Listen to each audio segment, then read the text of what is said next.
Welcome to the Divorce Survival Guide podcast, where we have open and honest conversations about co-parenting, separation, divorce, and the hardest question of all, should you stay or should you go?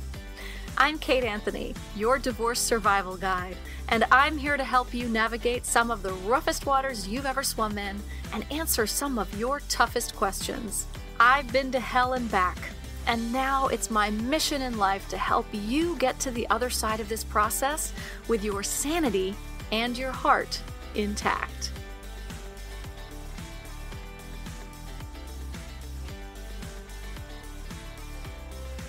Hey everyone, welcome back. It's a new month, new us. Today and this month, we're going to be talking about all things your vote, your choice. So we're going to be talking a lot about what your vote means this coming election season, which we're already kind of in already. I think mail-in ballots are going out really soon. So I just want to encourage you all to use your voice. This is one of the most important things that you can do this year is to vote. And there are a lot of reasons for it. And I'm going to get into a bunch of them on the podcast this month. First up, we have the amazing Alex Jamieson. And Alex is an artist, a coach, and the brilliant mind behind the abortion trading cards and the fascism tarot deck. And today we are talking all things reproductive healthcare and a bunch of all sorts of other things as well. She has an incredible movement on Instagram where she calls out church leaders and Republicans doing dirty things and shitty things. And she uses the hashtags, hashtag not a drag queen and hashtag not a trans person. And we're going to talk about all sorts of the other things that are looming for the 2024 election and Project 2025. What are some of the real world fallouts when abortion rights are restricted, and how Project 2025 could remove many of our rights, dismantle the Department of Education, and all sorts of other things. And no-fault divorce. We're going to do a whole episode on no-fault divorce with Erin Levine in a couple weeks. But for now, stay tuned. We have got Alex Jamieson with your reproductive freedom and your vote, your choice. Alex, thank you so much for coming on and talking to us all things women's reproductive health, abortion, access, women's rights, all of it. Yeah, Kate, thanks for having me. I'm really excited to talk with you about this. As I was preparing for this conversation, I was like, why do we have to have this conversation? It's so ridiculous that we have to have this conversation, but here we are and we have to have this conversation. Yeah. Why do we matter? Why do we have to be full human beings with rights? Both of my grandmothers and my mom are all rolling over in their graves 100% right now.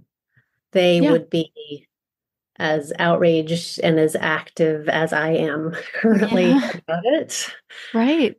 And it's shocking. You know, when I was born in 1975, Roe was a brand new baby piece of law. Yeah. Here's her necklace. I'm wearing my 1973 necklace. For those people who can't see me, I'm proudly displaying my 1973 necklace. Yeah. And, you know, my grandmother could not get a credit card without a male family member. She couldn't buy a house. She couldn't do a lot of things when she divorced my alcoholic grandfather in the late 60s. I mean, she was a warrior with two young boys. And the fact that she did that, divorcing the town doctor and striking out on her own because it was better for her and her sons to leave than it was to stay. Mm-hmm. And the challenges that she faced at that time. Kate, can you even still believe that we somehow lived in this magical little 40, 50-year window where we had all these rights? Right. We just Right. had We all had, the rights and access. we took them for we took them for granted. I was born before Roe, but what did I know? I was born in 71. So I wasn't exactly conscious, right? But you and I were both raised with the awareness that rights were just ours to have. It never occurred to me that this would ever be taken away, even until the day it did. It did occur to me because my mom was super hardcore feminist hippie. Like I was raised on the back seat of her bicycle, riding around, handing out pamphlets to people. Yeah, same. Okay. But same. But I still didn't think it was a thing. I don't know. And she was, my parents were both like real, like be a good citizen kind of people. Mm-hmm. And my college, like extracurricular activity was starting a zine with my friends, because that's what you did in the 90s. You started a zine. Right. And I went around our college town. I went to University of Oregon, and I was like, you know what? There are 4 centers in Eugene, Oregon that advertise free pregnancy tests. And I know at least 2 of them are radical right front group.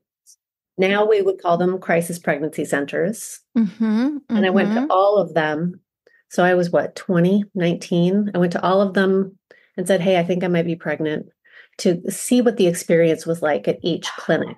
Good for you. Amazing. And there was only one in town that was like the feminist women's health clinic that was like, no judgment, bare bones facts. No, you're not pregnant. But if you had been, do you need birth control? All of the other centers, and this again was back in the 90s, they would show you pictures of babies and like hand you a plastic fetus and like do all this stuff, tell you that your boyfriend's going to break up with you, or you'll never be able to have children if you get an abortion at this age. Oh, wow. Lies. So at that young age, I was like, oh my gosh, the forces are already out there. In our youth, right, there were a lot of bombings of abortion clinics. Certainly, you could never go to a Planned Parenthood without crossing a picket line. I mean, it was a really big thing. And so here we are.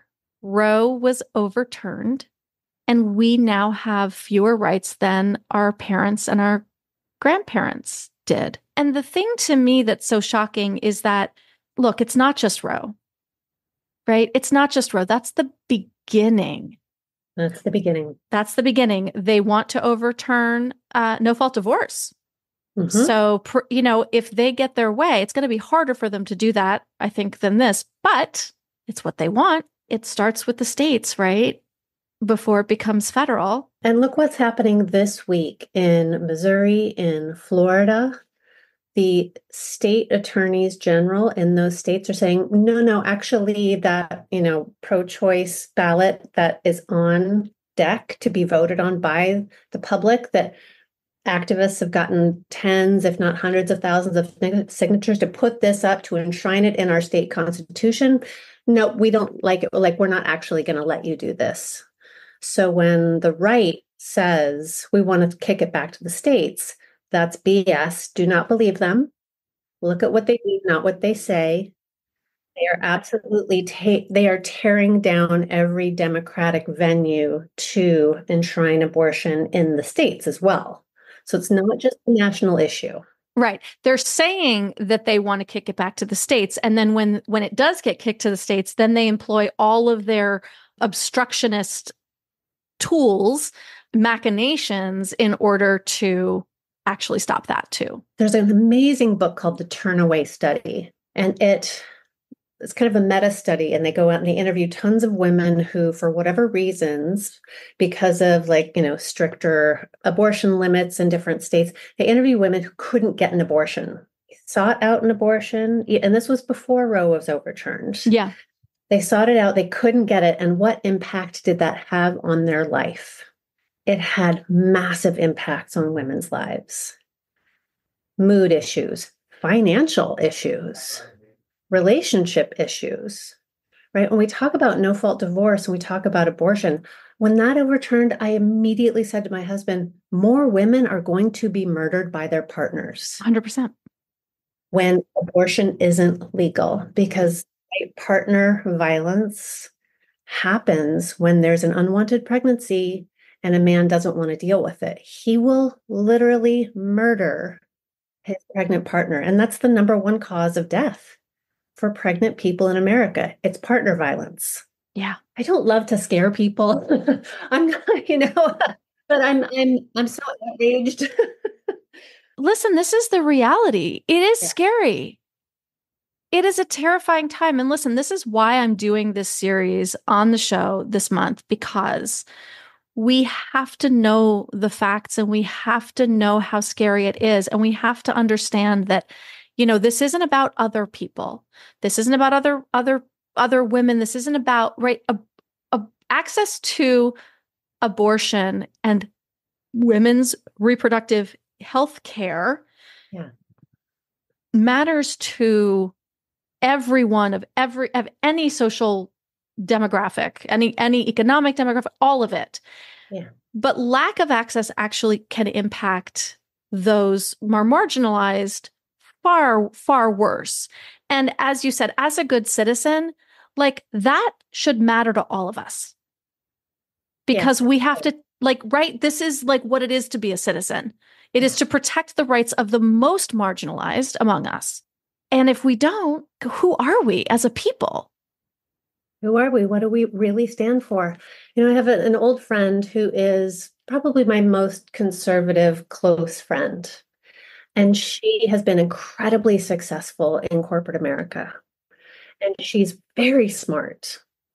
And she was upset about this current election because she's like, I'm an economics person. I'm looking at the debt. I'm looking at the economy. And I don't want to be a single issue voter, but this is forcing me to be a single issue voter because I care about abortion rights. And I'm like, good. I'm glad that this matters so much to you, that you're going to vote for a candidate that you wouldn't normally be inclined to vote for. I said, but my friend, have you thought about what happens to the economy when more than half the population doesn't have control over when they have children? And you could see her brain just went, like she glitched. It's like she hadn't thought about that. And she actually cares about this. I'm like, this is an economic issue too. Well, of course it is, right? I mean, that's the thing. It's like, of course it is. Who do you think has more welfare, welfare programs, whatever, social structure, whatever we want to call them, right? Who do you think consumes more of that, right? These are women who are raising children on their own because, the dads can opt out. It can't work because they can't afford daycare and going to work because that doesn't make sense. It doesn't add up, right? And so, yes, of course, there's a massive economic impact. Of course there is. It's so wild to me, but yes, but it is so shocking. Here's my hope. My hope is that the forces of MAGA, the forces of the right have gotten too greedy too quickly and they've pushed it too far. Project 2025 is rightfully freaking people out. Right. They're like, wait, they're not just going after abortion. They're going after no-fault divorce. They're going after IVF. They're going after contraception. Like none of these Republican senators who are up for re-election voted to protect access to contraception. That's right.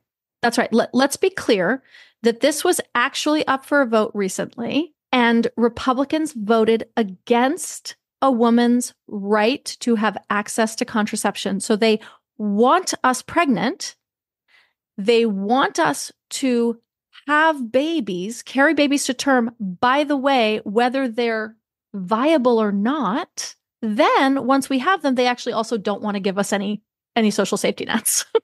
So, like, what do they want? Yeah. Power and control. They want power and control. Same old, same old. Tale as old as time. Tale as old as time. Tale as old as time.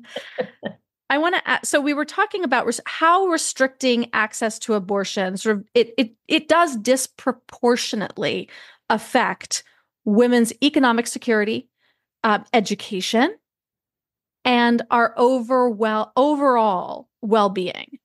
Yeah. I would love to talk a little bit more about that, especially our overall well-being. as you were saying, like it can destroy us. Yeah. So my grandmother, who I mentioned before, she had 5 kids, and she didn't necessarily want 5 kids. Mm-hmm. Now she's glad she had, she Yeah, right. She doesn't regret her children. Right. Right. Yes. She doesn't regret them.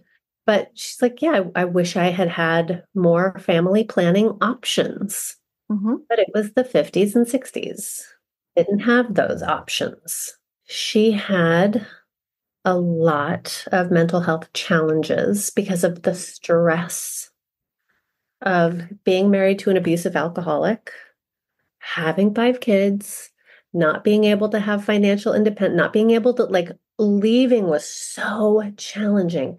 She was on lithium. She got electroshock therapy. Now I know that electroshock therapy and lithium are actually very helpful to certain people, but they are extreme measures. And also the way that they were administered in the 50s and 60s is very different from the way the levels, the doses at which they're administered now. And we know that we have such amazingly robust mental health services in America that, we just have an infrastructure to support all these people who don't want all these children. Sorry. And guns. Too much. And guns. No, not at all. We're going to take a quick break and on the other side of the break, I want to actually talk about our mental health, our lack of mental health care in the United States of America. We'll be right back. I'm Margaret. And I'm Amy. And together we host the podcast, What Fresh Hell? Laughing in the Face of Motherhood. Margaret, I would say you're sort of a where are my keys kind of mom. Correct. Sometimes a where are my kids kind of mom. While you're, Amy, more of a we were supposed to leave 35 seconds ago, mom. I mean, touche. In each episode of What Fresh Hell, we come at a topic from our usually completely opposite perspectives. I bring the research. And I bring kind of the gimlet eye. Like, is that research really going to work, people? And almost 10 million downloads later, we're still laughing. We also talk to experts in the parenting field, plus parents with stories we can all learn from. We make each other laugh, we challenge each other's assumptions, and we have what we think is the best parenting community on the internet. Check out What Fresh Hell? Laughing in the Face of Motherhood wherever you listen to podcasts. Okay, so before the break, we were talking about mental health. Oh, they're all interconnected. We just had yet another school shooting and in Georgia. And in case you were not tracking which one I'm talking about, the thing that I found so deeply upsetting about this particular case, not this case, sorry. You see how this goes? Hard to keep them straight. Oh my God. Well, in this case and in another one, right? Kids begging for mental health help. Kids begging, please. I'm going to shoot up a school if you don't fucking get me help. And parents responding by giving them guns. So there's that. There was another case that I was reading about. I think it was in the Washington Post recently about a kid who had become this online incredible cyber bully and in Discord and with child pornography, all sorts of stuff. He was but his father had taken him to so many places trying to get him help. His father had begged all of the systems, please help my son. There's something wrong with him. And he called the crisis center and they were like, well, we can get him an appointment in 3 months. So when Republicans say it's the mental health, you know what? Fine. We're gonna like, let's just take the argument off the table, whether it's the mental health or the guns. You're still not funding or enabling support for the thing that you say is the problem. No. Yeah. That's their same old tired playbook. They get elected, they wreck stuff, and then they point at the stuff they wrecked and go, see, it doesn't work. We should defund it more. Like we don't, right? That's what they do. They don't know how to fix anything. They only know how to tear stuff down. That's so right. Sorry. People must think I hate Republicans. It's really not true. But what I love more than a two-party political system is the health and well-being of our children, the health and well-being of all of our children. Yeah. I went to a Moms for Liberty, or as I like to call them, Moms for Bigotry, is trying to worm their way into the New York City public school system. And I went to their town hall And I have never been in the room with people who, with such smiles on their faces, hate gay and trans kids so much while saying, no, no, we're not homophobic, we're not transphobic. It's all about parental rights. And so when we're talking about these things, right, the father who gives his kid an AR-15 because he's getting bullied, and then the kid can't get any mental health support and shoots up the school, I cannot help but think they really look at their children as property. That's right. As that kid is mine, and that kid is a reflection of me in the world. And if that kid isn't showing up the way I think they should behave, because then it will reflect badly on me, then that kid is worthless. I need to beat sense into them. Or, God forbid, their kid is gay or trans, they kick them out of the house. Right? And trans kids are more likely to be kicked out of the house, end up on the streets because their parents won't support them, or be in such a mental health spiral because they're not accepted and loved that they end up ending their own lives. And this is the exact same mentality that governs all systems of abuse and power, right? It's the I own you, and and I control you, and if you don't comply, then you're worthless and I want nothing to do with you, which is exactly how they view women and our bodies. Yeah. And it's, it's the abuser's playbook. Right? Yeah, it's this coercive control that you talk about. Mm-hmm. It's why cults are so popular in America. Right? The cult psychology, the cult tactics, it's really all part and parcel. This is the thing that really boggles my mind. And, I have friends who are like, I don't know why you're so surprised by this. And I'm like, I don't know. I'm like an eternal idealist, optimist. Like, I don't know. But why are so many people attracted to this? Why are so many people in favor of this? I'm going to say something that I think will upset some people. I think it's religion's fault. Mm-hmm. Yeah. This country has been crafted in a way, to be very strict Christian methodologies and systems. And it is a very demanding God. It is total obedience. Mm-hmm. And I think, especially in the white Christo-fascist movement that we're seeing has such a growth right now. The men in the church, it looks to me like they believe they are God on earth and they should have dominion over their families, over their children. Mm-hmm. Mm-hmm. And so it really is. There's also a really interesting aspect with the prosperity gospel that runs through America. And that's where Trump comes from. Trump was raised in a prosperity gospel church, which is, think and grow rich. Right. You just say something as many times as possible. It will be true. Mm-hmm. The secret. If you're rich, that means you're a good person. Yes. So they're really interwoven. It's so true. And also, I just want to clarify. I do want to clarify because I think we're on the same page on this, is that it's not Christianity that is the problem. It is this patriarchal interpretation of Christianity and scripture that actually completely, like, if you read the Bible, Jesus is not that. He's like the OG social justice warrior, right? Like, how has worshiping him turned into this? Yeah, it's like insanity was a long-haired to me. Radical socialist Jew. Come on, right? He was like a fucking hippie. Yeah. What is happening? Insanity! It's insane to me. It makes no sense. So, I mean, I think you're absolutely right. It's the Christian right and the evangelical sort of twisting of the word. Well, another thing that I think was just a lucky aspect of my childhood, being raised by these hippie teachers, but also the school that I went to, I grew up in kind of a haven of cult psychology outside of Portland, Oregon in the 70s and 80s. And we had Cult Awareness Week when we were high schools. Stop it. We were seniors in high school. Wow. It was the same time we were reading 1984 and Brave New World and Animal Farm. But we can't read those anymore, honey. No, you're Those not are allowed not to allowed anymore. We're not allowed to read those. No. Yeah. So anyway, no cult awareness now. but we watched this movie, which you can still watch on YouTube for free. It's called Stairway to Heaven. And it's about a young man who goes off to college and gets like indoctrinated into a cult. And it wasn't until years later, I was like, oh, why did we have Cult Awareness Week? Like, I'm so glad we did. Uh-huh. And I realized when I watched that documentary, Wild Wild Country, which was about the Rajneeshis and Bhagwan Shree Rajneesh, and that was in Portland, Oregon. Yep, that's a hotel.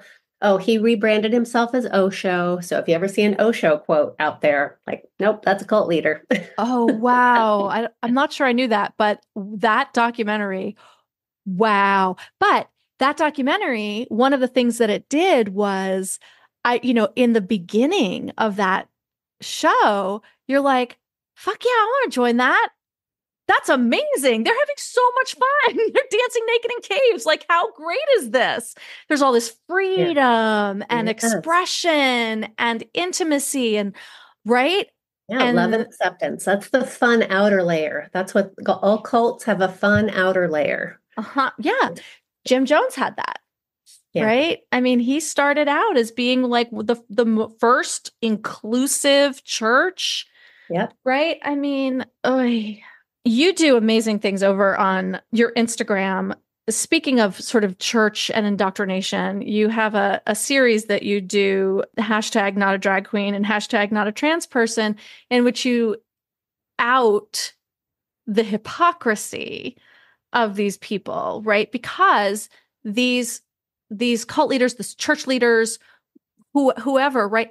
So often they're the ones who get arrested for, possession of child pornography, for sex trafficking, for whatever, what have you.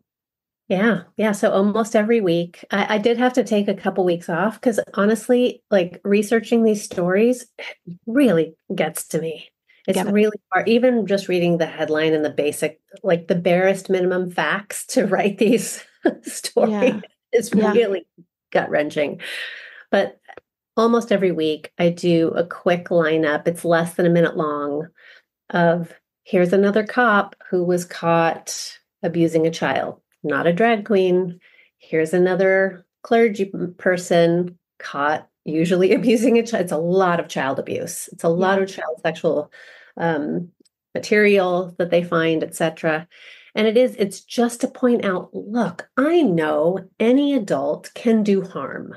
I know that. I'm not saying that drag queens or trans people are not capable of doing harm. However, there are currently over 300 laws across the United States that have already been passed or are up for a vote now to suppress or erase trans people and drag queens because of the children. Yes. Like, well, okay, if 99% of the news stories, and these are local affiliates, by the way, a lot of Fox News sourcing. A lot of my sources come from local Fox affiliates. So I am not just cherry picking here. That's right. A lot of these stories are cops, clergy, and conservatives. But it's a distraction technique. Nope, we're going to go after trans people and drag queens when actually it's the people in power. It's the cops, the clergy, and a lot of conservative politicians who are actually caught for these crimes. That's right. Oh my gosh. We're going to take another quick break. And when we come back, I want to talk more specifically about this election and a little more about Project 2025. Okay, we're back. We were talking about, before the break, we were talking about hypocrisy, these power and control dynamics that are so spearheaded by these religious zealots, but they're also really deeply embedded in our political systems. And we have, especially the Heritage Foundation, who did us a service by writing out Project 2025, since Donald Trump wasn't actually going to write out any policies. We have Project 2025, which he swears he's not affiliated with. Let's talk about some of the other aspects of Project 2025. I mean, most of this is about, it's amazing. Most of this is about taking away rights from people, Yeah. right? There's not a lot of giving of rights. There's not a lot of opening doors, right? It's really a litany of removal of rights. Yeah, they will gut the national service. All the people who work in the national government, everything from the DMV to the Parks Administration they want to eliminate the Department of Education. Just take that in for a moment. What do you think will happen? That's how extreme this is. It is dystopia on day one. So what are the ramifications of that? Like, what does that actually mean? Yeah. Removing the Department of Education. Like, what does that mean? So my parents are all public school educators, and I'm incredibly proud of them. And I have seen over the last 50 years the amount of hard work and love that they put into that work. Yeah. They care. Mm-hmm. Not only do they care, they paid for people's lunches, school supplies, clothing. Teachers are often the last line of defense, helping kids not slip through the cracks. What about the school lunch program, Mm-hmm. right? We've seen states get rid of school lunch programs. God loved Tim Walz and him saying, you know what? Everybody gets breakfast. Everybody gets lunch. That's right. That's right. They do that here in New York City too. It's like summer lunches are on, like you can go in as a student every day in the summer and get fed because your parents can't afford to feed you. Right. What will happen to those kids if they don't have the schools to help them? It will be a shock to our system that we can't even fathom. Do you feel like, because every time, like, again, as you said, they come in and they destroy things. And then when it's broken, they point to it and be like, and they're like, look, nothing works. And it's like, but you just stomped on that. Like, what are you talking? It was working. And so this is what I feel like, and back to eliminating the Department of Education, I'm a huge believer that we're in this mess because of the cuts to education funding that have been systematic since 1968 or whatever it was. I think it was 68. And so, like, we now have this populace that is completely malleable and controlled because they've not been taught critical thinking.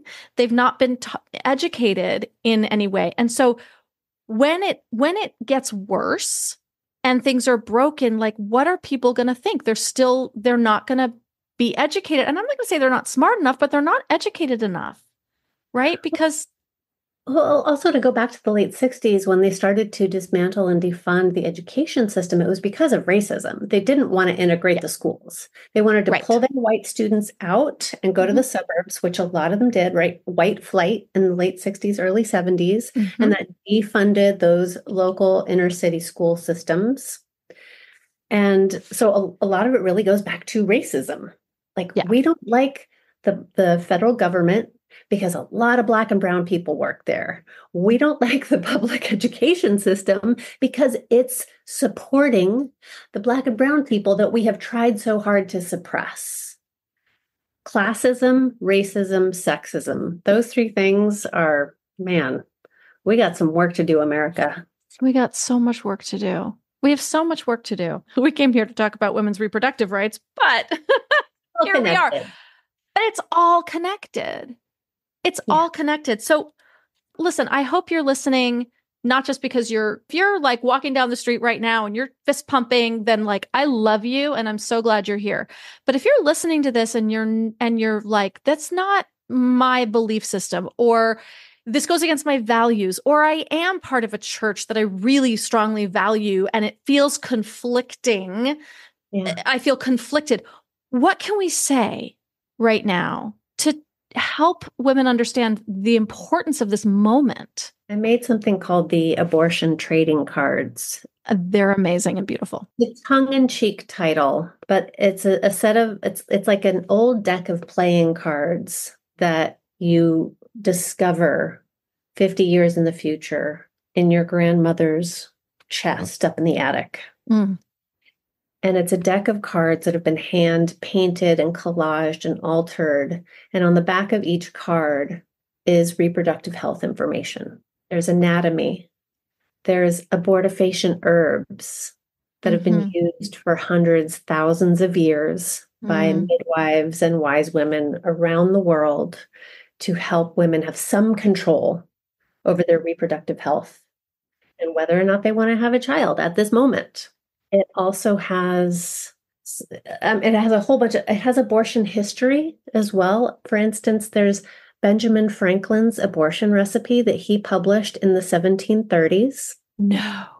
Yes. Wow, I didn't know Benjamin that. Franklin wrote in the most popular book that was printed in the colonies at the time, an abortion recipe using different herbs that were well known to teach people proper proportions, like how to do the math of proportions of these different herbs, because it wasn't a problem. The founding fathers didn't care. It wasn't something that people cared about. It was so out in the open. It only became a divisive issue in the last 40 to 50 years in America. Right. I really encourage people, like, take a look at the abortion trading cards. Look at what the future will be. It will, like, when we say we're not going back, we don't want to go back to people desperate enough to try herbs to end a pregnancy because it might kill her. Right. And as we know, most people seeking an abortion are already mothers. Most people seeking an abortion already have children, and they don't want or can't afford or can't handle another child. And what we don't want is mothers dying, taking a bunch of herbs, or injuring themselves, like causing more drama and trauma to the family. So abortion's not going to go away. It's just going to get harder and less safe. The way that it was before Roe. Like, yes. Women were getting abortions before Roe and they were dying. Yes.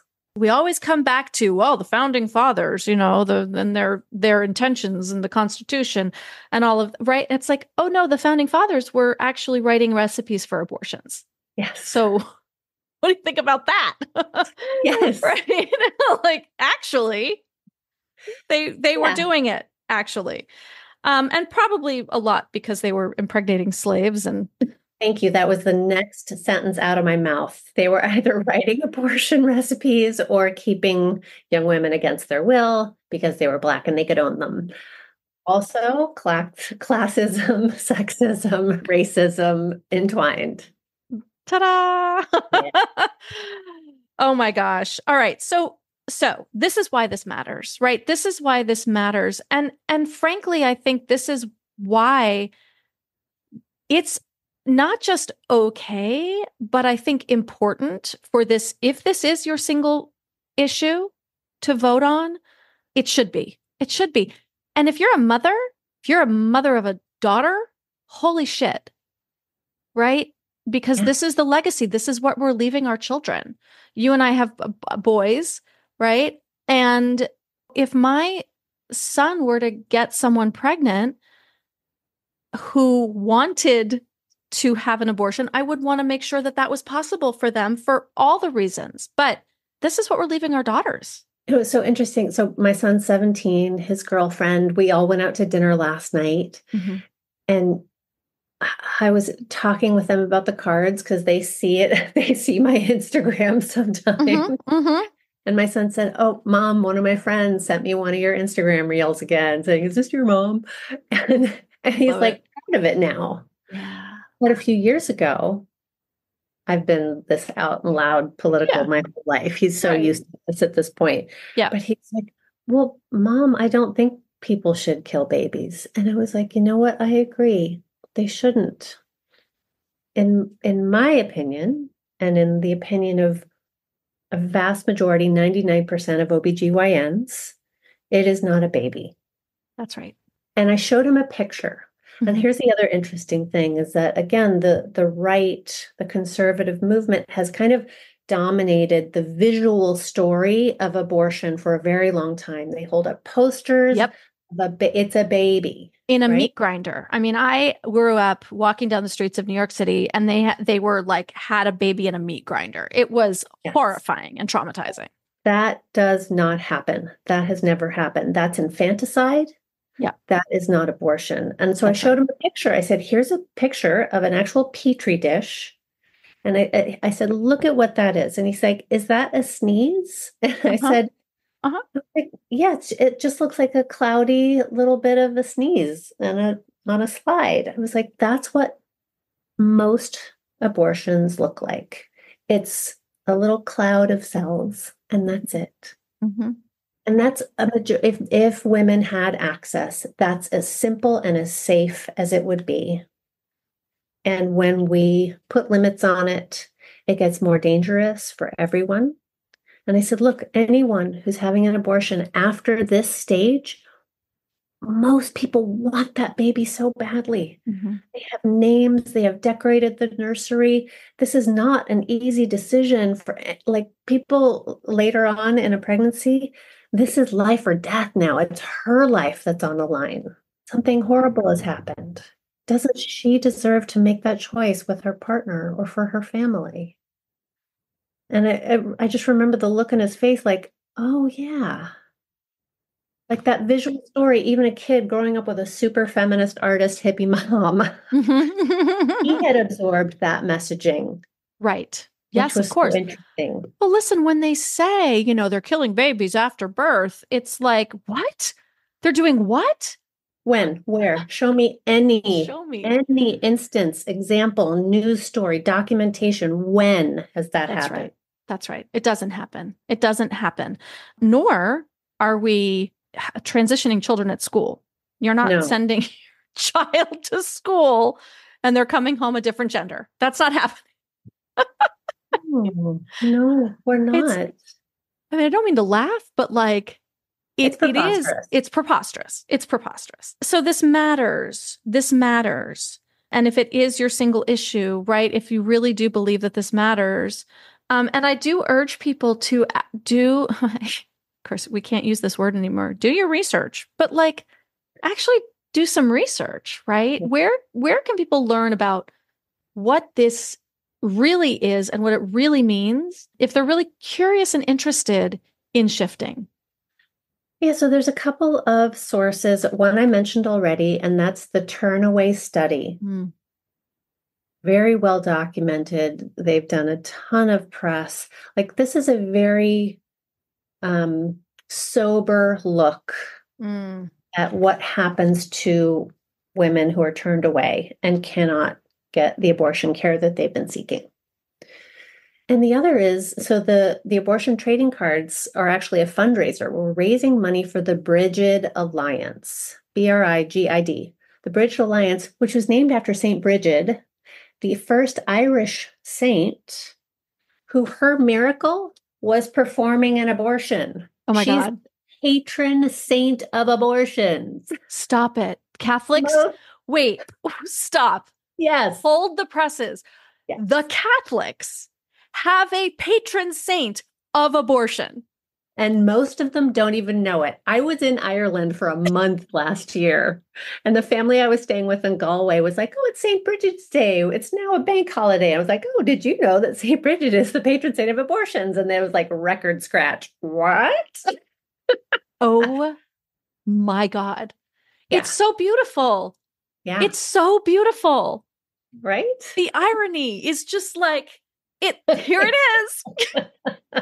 Oh my God. So the Brigid Alliance is one of the few nonprofits where they help people travel from banned states to get abortion care in a safe place. And there's very few clinics left in the country who do a later term abortion. And again, they're only getting it at that point because that woman's life is at stake. That's right. And it's expensive. It costs thousands of dollars. And most Americans can't get their hands on $2,000 if there's a huge emergency in their family. They cannot get their hands. They don't have the credit. They don't have the cash. Yeah. So between childcare, like real legit childcare transportation, flights, hotels, getting the services, and then the aftercare, it's many thousands of dollars. Most people don't have that money. So the Bridget Alliance pays for everything. That's amazing.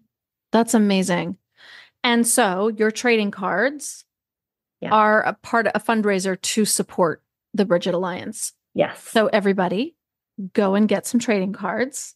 You can get them on Amazon now. It's great. You can get them on Amazon. This is amazing. And we'll put all the links in the show notes. Alex, I feel like there's so much in this, as you said, before we hit record, that we were going to talk for like 2 hours, and we totally could. But there's so much in this. And I just really, really, really am so grateful for you sharing your wisdom on all of this with my audience. Where can everybody find you and follow you and learn more about all that you do? Which is, there's so, by the way, Alex does so much that this is literally like a teeny, teeny, tiny portion of all that you do. So I would say Instagram is a great place. Yes, it is. At Delicious Alex. You'll see my little wipe away writing, painting videos there. Yeah. And then check out the abortion trading cards. Yeah.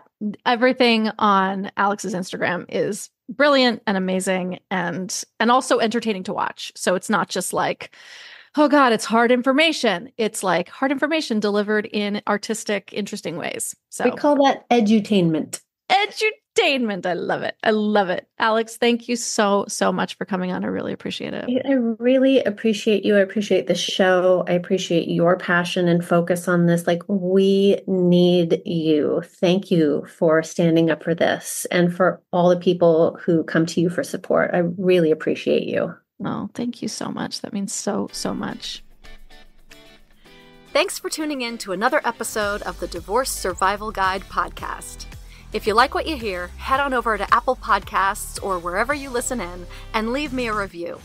And don't forget to follow me on Instagram at the Divorce Survival Guide. I'll see you next time, and until then, remember, you, my love, deserve to be happy.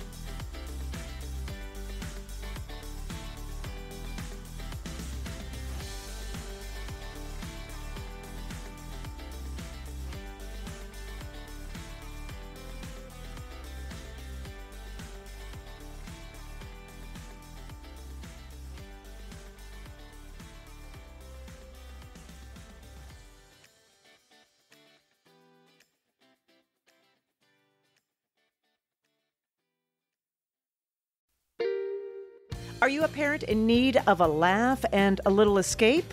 Look no further. Parenting is a Joke is the podcast you've been waiting for. Hey, I'm Ophira Eisenberg. I'm a stand-up comic and parent. And each week I chat with one of my top comedian pals who, just like you, are juggling careers, busy lives and schedules, and raising a family. You can expect candid stories, hilarious mishaps that happen on stage and at home, and just a lot of laughs. There's no expert advice here. Well, actually, sometimes a good idea does sneak its way in, but mostly just pure, relatable fun to remind you that we're all in this parenting adventure together. New episodes of Parenting is a Joke drop every Tuesday, so tune in, get ready to laugh, unwind, and maybe even feel a little bit better about your own parenting. Because sometimes that's exactly what your therapist, pediatrician, and bartender ordered. Subscribe now on your favorite podcast platform.